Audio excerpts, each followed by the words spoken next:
Ternyata di pohon tersebut ada penunggu. Sosoknya besar,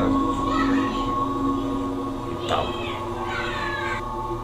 Subscribe, like channel Sanggar Silaturahmi Kelana. Assalamualaikum warahmatullahi wabarakatuh.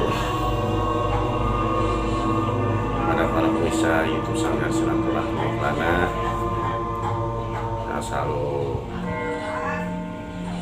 memantau channel-channel kami, channel Sanggar Silaturahmi Kelana.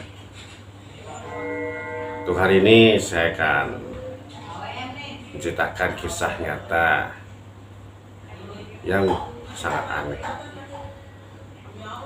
yang dialami oleh seorang pria. Jadi seorang pria ini dia berkendara.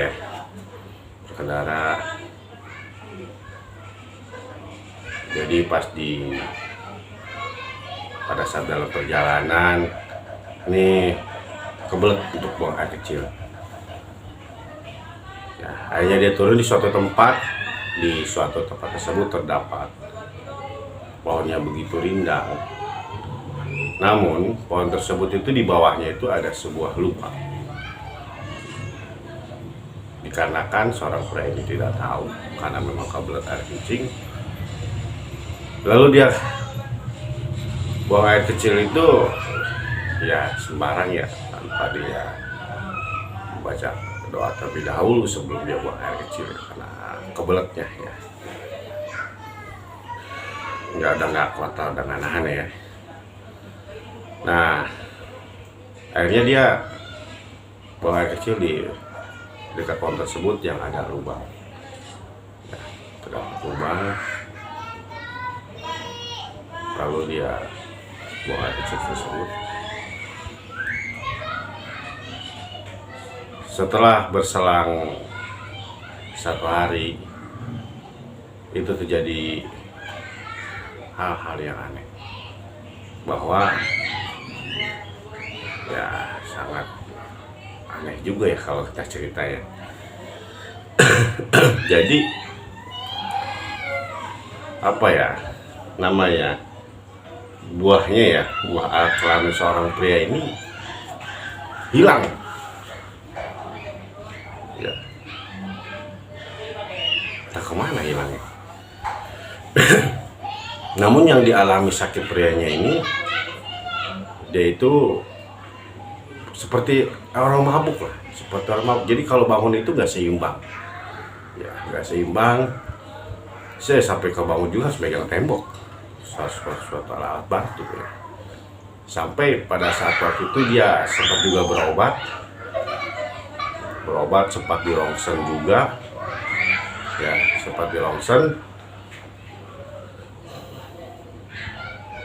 itu dianalisa juga keanehan, bahkan sampai seorang dokter tuh mungkin dibuatkan buah zakarnya itu untuk kayak semacam dibuat aja gitu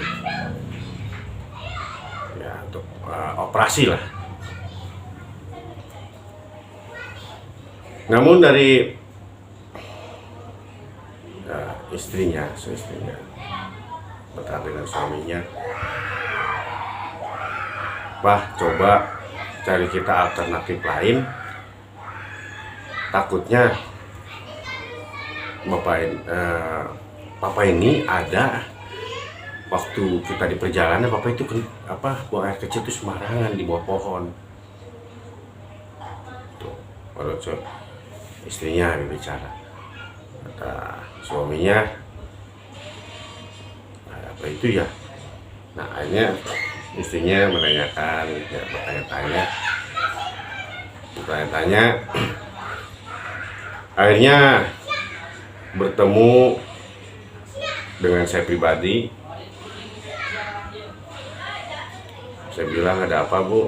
"Ini Pak, suami saya ini ada aneh juga Pak ya. Jadi berselang 1 hari setelah waktu itu buang air kecil, itu mendadak, ya sebenarnya ini juga diceritakan agak nggak ini juga ya, mungkin malu karena saya bilang nggak apa-apa, hilang. Saya bilang hilang seperti itu. Saya bilang, boleh saya tanya siapa nama suami ibu? Akhirnya saya deteksi dengan sisi kebatinan, ternyata di pohon tersebut ada penunggunya. Sosoknya berbulu besar,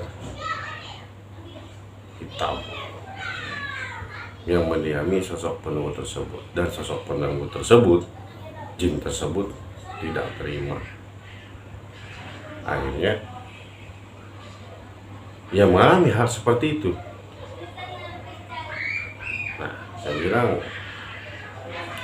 oh betul mas.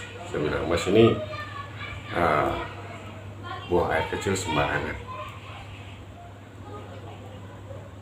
Oh, kata istrinya, di situ ada penunggunya pohon tersebut.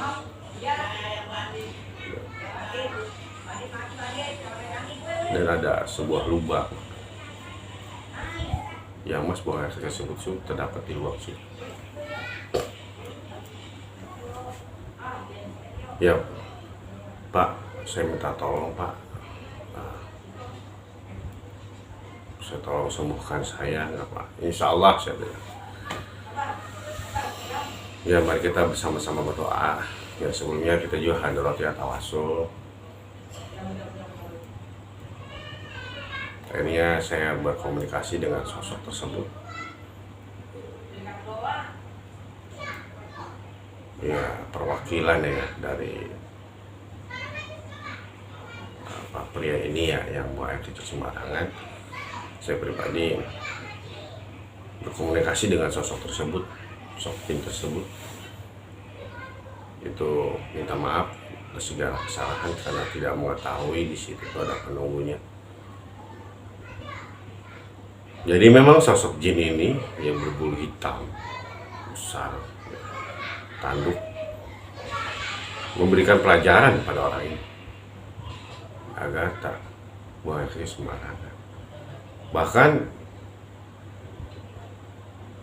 dia bilang, sampai dia sempat bilang kalau di satu pohon ada lubang di bawah, jangan kita buang air kecil sembarangan. Bisa tahu di sebuah lubang itu ada sosok makhluk halus yang mendiami. Akhirnya setelah saya berkomunikasi dengan sosok jin tersebut, sampaikan permohonan maaf atas kesalahan seorang pria ini yang kencing sembarangan. Ya masih ini juga sampai sangat aneh juga gitu. Akhirnya saya buat air doa, memohon pada Allah yang setelah saya suruh mandi, setelah mandi diminumkan air tersebut, maka apa yang terjadi? Sekitar 3 menit kan, 3 menit sosok dia tersebut mengembalikan buah zakatnya yang hilang. Buah zakatnya itu tuh dikembalikan oleh sosok tersebut, ya kan? Ya mungkin ya kalau kata kasarnya mau masih untung buah zakatnya hanya hilang, nggak semuanya, dan nggak dikembalikan. Kalau dikembalikan kita bingung juga gitu. Namun atas izin Allah kita berdoa, itu buah zakarnya itu dikembalikan. Dan seorang pria ini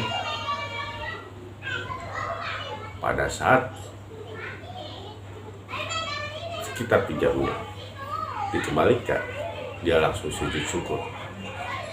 Allahumma inni ala dzikrika wa syukrika wa husni ibadah. Allahumma inni ala dzikrika wa husni. Ya Allah, saya bersyukur padamu ya Allah. Jadi nggak jadi dioperasi. Bahkan sampai dia telepon dokternya, ya akan dioperasi. Dok, nggak jadi dok. Alhamdulillah. Ini ada daripada sisi lain, ada gangguan lain. Maksudnya, ceritakan ke dokter itu ya. Mungkin dokternya juga bisa udah kenal ya dengan seorang pria ini, menceritakan hal tersebut. Ya kata mungkin dokter yang sudah dikenalnya, ya alhamdulillah kalau gitu nggak usah jadi ya. Jadi nggak dibatalkan. Jadi memang seharusnya kalau kita untuk buang air kecil di mana kita tak, misalkan kita memang harus juga tahan atau nggak kuat, sebelum kita buang kecil ada kalanya kita membacakan doa auzubillahi minasyaitonirrajim, bismillahirrahmanirrahim. Nah, kita berbicara dengan penunggu tersebut. Jika ada penunggu yang ada di sini, mohon ibaratnya nyingkir pindah terlebih dahulu. Jadi nggak sembarangan asal kita buang air kecil. Mungkin itu ada lagi cerita-cerita yang lainnya ya, lebih dari itu. Dan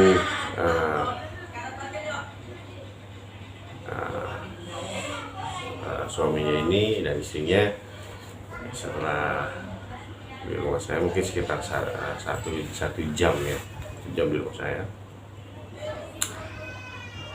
Alhamdulillah, terima kasih atas bantuannya. Ya sama-sama, terima kasihnya kepada Allah. Bilang awas lain kali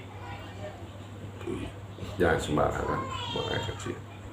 Walaupun kita nggak tahan, walaupun kita kebelet, ya berarti apa ya?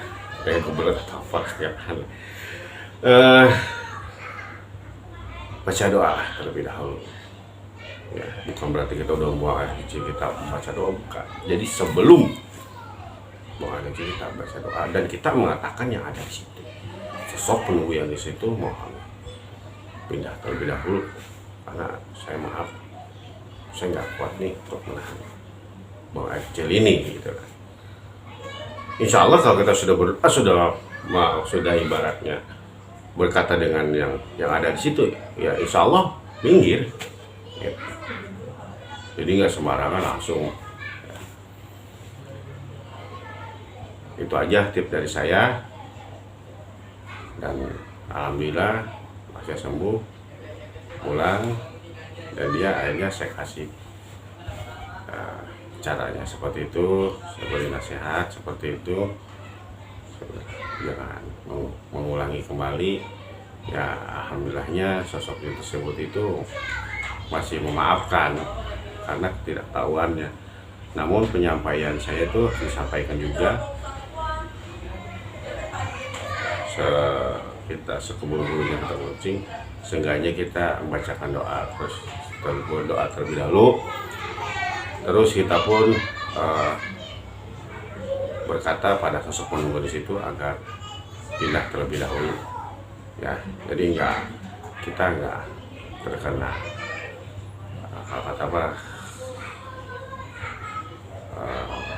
terkena energi daripada sosok tersebut.